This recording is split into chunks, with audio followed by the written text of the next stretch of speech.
जो बहुजन का नकाब पहना हुआ था, जो मूल निवासी के लोगों का ये नाम लेकर के नकाब पहन करके जो लोगों के बीच में आते थे, वो नकाब इस बंद से हट गया है। बहन जी ये प्रस्ताव लाए और भाई साहब चंद्रशेखर जी उसका अनुमोदन करें, और जितने भी जो ये जो आज हमारे एमपी हैं जो पार्लियामेंट के, वो सब के सब बगैर कुछ बोले आंख बंद करके कान बंद करके उसका समर्थन में साइन कर दें, तो ये फैसला बदला जा सकता है पार्लियामेंट के अंदर एक तरीके से। अदरवाइज कानूनी तौर से इस फैसले को किसी भी तरीके से बदलवाया नहीं जा सकता। ये सामाजिक न्याय का फैसला है, ये बात याद रखना। इसे कोई भी नहीं बदल सकता। पेट चमार के रूप में सामने आ गए हैं। अब उन वंचित वर्ग की जातियों ने ये सोचना है और समझना है और ये देखना है कि इनके साथ में आने वाले वक्त पे आप लोगों ने क्या करना है। लोग इसको भूलेंगे नहीं। और आपके माध्यम से एक बात और बताना चाहता हूं, अगर हमारे लोग भूलेंगे भी तो मैं बार बार आपके बीच में आऊंगा, बार बार इनको याद दिलाऊंगा इस बंद की, और उसमें इनकी असलियत दिखाऊंगा।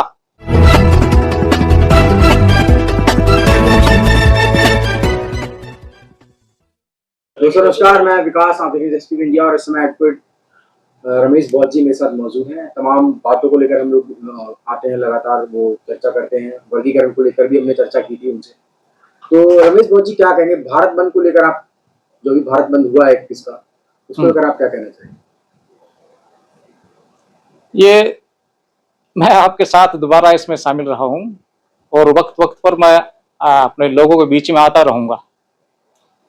भारत बंद पर मैं बधाई संदेश देने के लिए आज आपके साथ इसमें आया हूं कि भारत बंद पर जिन हमारे बड़े भाइयों ने भारत बंद किया था, उनको बधाई संदेश देने के लिए आज मैं आपके सामने, पब्लिक के सामने आया हूं कि जिन्होंने भारत बंद का आह्वान किया, जिन्होंने भारत बंद किया और भारत में एक हिंसक माहौल बनाया, जिन्होंने भारत बंद में अपना किसी तरीके से भी डायरेक्ट और इनडायरेक्ट रूप से 21 अगस्त 2024 को जो साथ और सहयोग दिया, उन सबको बहुत बहुत मुबारकबाद। भारत बंद की उन्हें बहुत बहुत मुबारकबाद। इस भारत बंद के लिए विशेष रूप से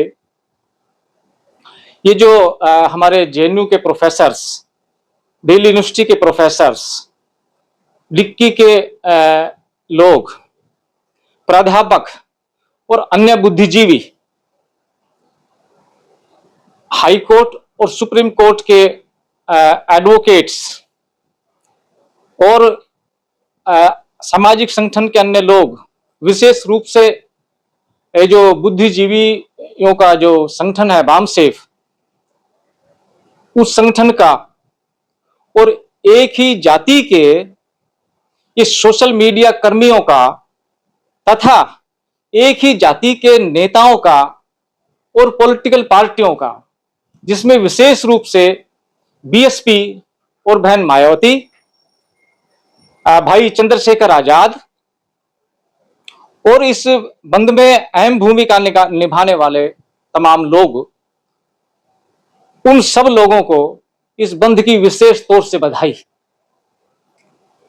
मैं एक बात इन बड़े भाइयों को बताना चाहता हूं कि ऐसा ही बंद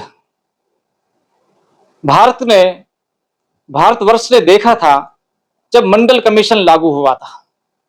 जब वीपी सिंह जी की सरकार थी, जब मंडल कमीशन अनाउंस किया था, तब भी इस देश के अंदर एक बहुत ही भयानक रूप से ये बंद हुआ था, जिस बंद के अंदर मैं समझता हूं कि तमाम शासक और प्रशासक जितने भी जातियों के लोग थे वो सब थे। और आज जो सरकार है, सरकार भी उसके अंदर शामिल थी। उस बंद के अंदर वो इतना भयंकर बंद था। वो बंद भी जो जातिवादी मानसिकता के लोग थे, उन लोगों ने उस बंद का आह्वान किया था और वो बंद पूरे भारत में बहुत लंबे अरसे तक चला। लेकिन चूंकि ये जो मंडल कमीशन का जो मसला था, ये हमारे पिछड़े वर्ग को सामाजिक न्याय का मसला था, इसे कोई भी भारत का बंद या बड़े बड़े जो सो कॉल्ड ये बुद्धिजीवी हैं, वो इसे रोक नहीं पाए। इसे किसी ने भी निरस्त करने की हिम्मत नहीं रही।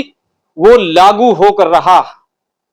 ठीक उसी तरह ये जो निर्णय 1 अगस्त 2024 का माननीय सर्वोच्च न्यायालय भारत ने 7 जजों की बेंच ने जो दिया है, जो संविधान के अनुरूप है, जो सामाजिक न्याय पर आधारित है, जो कहता है कि समाज के सबसे निचले पायदान पर खड़े हुए लोगों तक न्याय जाना चाहिए, उनके लिए जो ये सामाजिक न्याय का निर्णय आया है, ये एक बंद नहीं, अगर ये जिनका मैंने आभार व्यक्त किया है वो महीनों बंद कर लें तो भी इस निर्णय को पलट नहीं पाएंगे। ये जो सोशल जस्टिस का जो कार्यक्रम है, ये निश्चित रूप से और 100% मुझे विश्वास है ये लागू होकर रहेगा, इसे कोई नहीं रोक पाएगा इसको, और ना ही कोई इसको रुकवा पाएगा, क्योंकि यह सामाजिक न्याय पर आधारित है। इसको रोकना मुमकिन ही नहीं, ये नामुमकिन है। इस बंद के अंदर एक और चीज बहुत साफ हो गई है कि इस बंद में जो ये जिनको मैंने बताया कि जो हमारे प्रोफेसर्स, इंजीनियर्स, डॉक्टर्स, एडवोकेट्स, इन लोगों ने जो बहुजन का नकाब पहना हुआ था, जो मूल निवासी के लोगों का ये नाम लेकर के नकाब पहन करके जो लोगों के बीच में आते थे, वो नकाब इस बंद से हट गया है। और अब सही मायने में ये जो नकाब इन्होंने पहना हुआ था वो किसी ने हटाया नहीं, इन्होंने खुद ने हटा दिया है। और अब ये पूर्ण रूप से और शुद्ध रूप से द ग्रेट चमार के रूप में भारत के तमाम जो ये जो वंचित वर्ग की जातियां हैं सैकड़ों, उन सब के सामने ये द ग्रेट चमार के रूप में सामने आ गए हैं। अब उन वंचित वर्ग की जातियों ने ये सोचना है और समझना है और ये देखना है कि इनके साथ में आने वाले वक्त पे आप लोगों ने क्या करना है।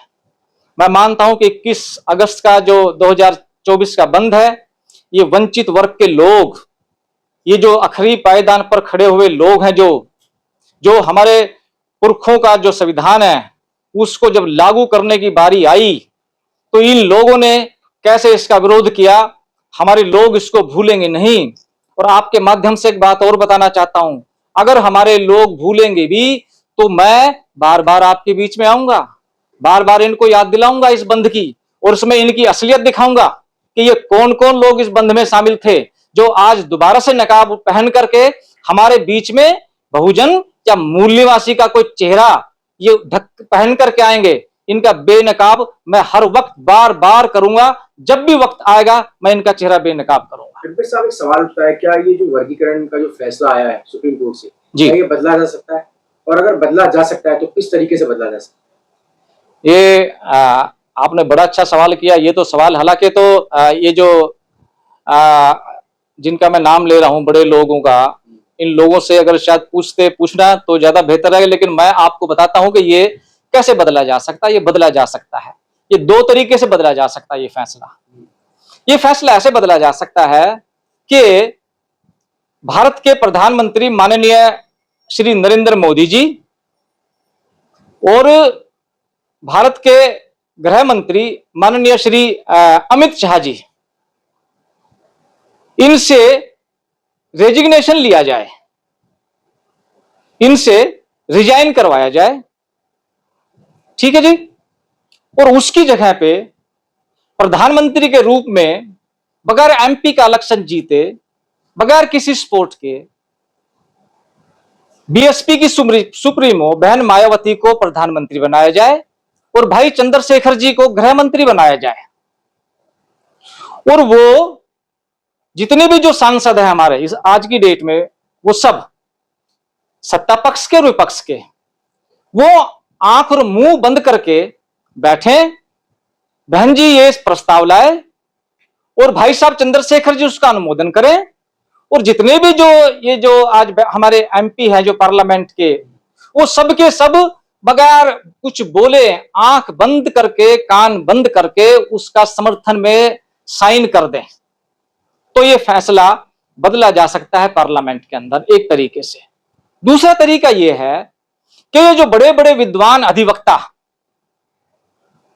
वकील साहब हमारे सारे, जो ये माननीय सर्वोच्च न्यायालय को क्रिटिसाइज कर रहे हैं, और इस बेंच में जो हमारे जजेज लोग बैठे हैं, चीफ जस्टिस साहब और उनके जो कंपेनियन जजेज हैं, उन सबको क्रिटिसाइज कर रहे हैं, ऐसा लगता है कि ये शायद उनसे ज्यादा विद्वान हैं।